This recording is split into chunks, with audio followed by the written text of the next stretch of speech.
تعبت. شنو تعبت؟ شيله.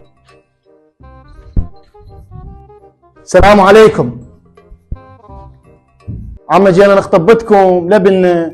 اهلا وسهلا عمي، وانا شرف. بس عمي الغايب 50 والحاضر 50. عمي شنو السالفه؟ ليش حاصلنا المتر؟ شنو عمي؟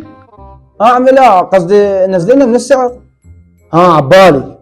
عمي هذا اللي عندي، يعجبكم ما يعجبكم الله وياكم. اسكت يا ابوي، احنا قابلين بال50 مليون. عم احنا قابلين، بس ابننا يدي يشوف البنيه من حقه. من لابسه كمامه كورونا وخلصت.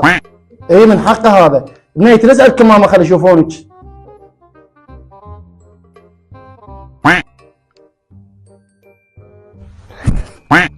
اقول لك ابوي يلا شربنا، صارت الشغله كبيره. وين عرفتونا؟ ما نريد زوج.